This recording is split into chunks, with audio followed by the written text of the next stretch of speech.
मौन की महत्ता, एक चुप सौ सुख। नमस्कार, मैं दीपा और स्वागत है आप लोगों का। एक बार एक मछली मार कांटा डाले तालाब के किनारे बैठा था। काफ़ी समय होने के बाद भी कोई मछली कांटे में नहीं फंसी और ना ही कोई हलचल हुई। तो वह सोचने लगा, कहीं ऐसा तो नहीं कि मैंने कांटा गलत जगह पर डाल दिया है, यहाँ कोई मछली हो ही ना। तो उसने तालाब में झाँका तो आसपास उसके कांटे के बहुत सी मछलियाँ बैठी थीं। उसे बहुत ही आश्चर्य हुआ कि इतनी मछलियाँ होने के बाद भी कोई मछली कांटे में क्यों नहीं फंसी। एक राहगीर ने जब यह नज़ारा देखा तो उसने उससे कहा, लगता है भैया यहाँ पर मछली मारने बहुत दिनों बाद आए हो। अब इस तालाब की मछलियाँ कांटे में नहीं फंसती। मछली मारने हैरत से पूछा, क्यों, ऐसा क्या है यहाँ?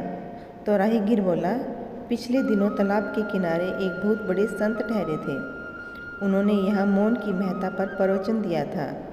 उनकी वाणी में इतना तेज था कि जब वे प्रवचन देते तो सारी मछलियाँ भी बड़े ध्यान से सुनती थी।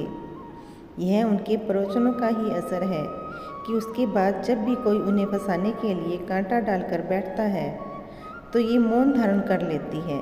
अब जब मछली मुंह नहीं खोलेगी तो कांटे में फंसेगी कैसे?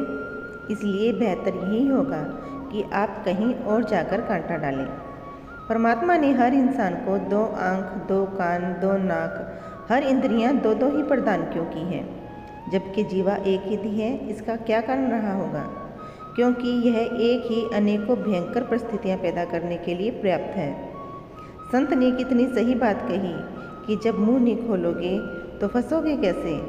अगर इंद्रियों पर संयम करना चाहते हैं तो इस जीवा पर नियंत्रण करना सीखें, बाकी सब इंद्रियां स्वयं नियंत्रित हो जाएगी।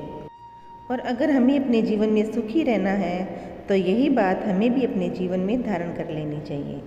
तो अगर आज का ये वीडियो पसंद आया है तो इसे लाइक और शेयर अवश्य करें और चैनल को सब्सक्राइब करना बिल्कुल ना भूलें। आप लोगों से फिर जल्दी ही मुलाकात होगी। जय श्री राम, राधे राधे।